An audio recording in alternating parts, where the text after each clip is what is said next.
Je vous le disais dans les titres, plus de 5 600 milliards de francs CFA pour remettre l'économie sur les rails.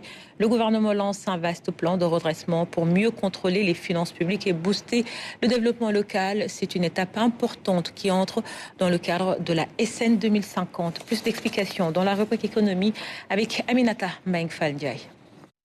Le taux d'endettement du Sénégal, qui avoisine les 119% du PIB, engendre des déséquilibres macroéconomiques persistants.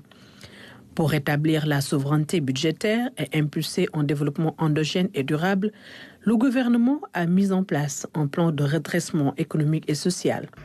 L'enjeu est donc triple.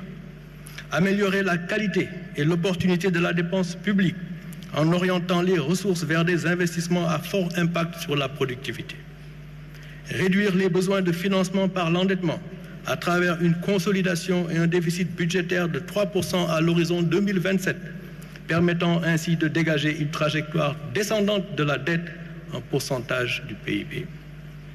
Conduire enfin les réformes nécessaires pour appuyer le secteur privé afin qu'il puisse véritablement prendre le relais de la croissance dans cette transformation systémique voulue en sa faveur. Ce plan s'inscrit dans une vision de refondation économique avec un budget prévu de 5 667 milliards de francs CFA pour la période 2025-2028.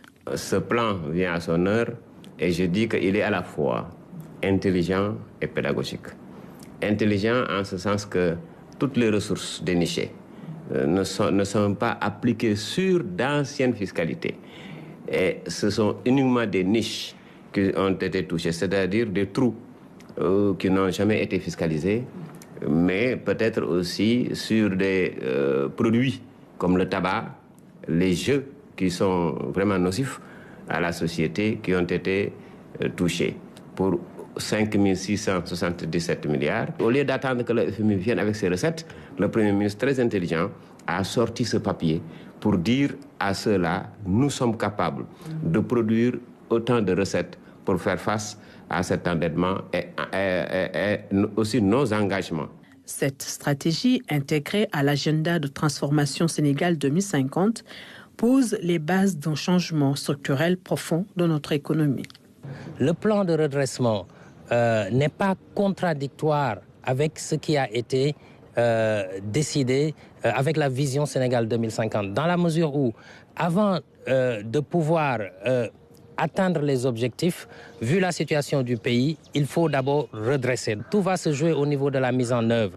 Le Sénégal demeure parmi les pays à faible indice de développement humain avec un taux de pauvreté élevé estimé à 37,5%.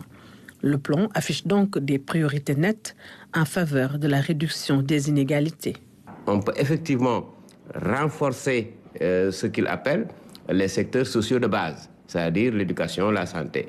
Vous voyez que l'agriculture marche très bien, les inondations sont extrêmement bien gérées. L'enjeu, surtout dans ce plan de redressement, c'est de réduire les inégalités. C'est-à-dire de prendre sur des niches de personnes ou de structures qui ont les moyens de contribuer à l'effort national et de redistribuer ou de prendre un peu moins, on va dire, chez les ménages et les couches des populations qui sont les plus défavorisées. Par ailleurs, 37 mesures sont actuellement en cours d'évaluation afin d'accompagner efficacement le redressement économique du pays. Ce dispositif ambitieux traduit l'engagement du gouvernement à assurer un développement harmonieux et pérenne pour la majorité des citoyens. Le Magal de Toba, vous le savez,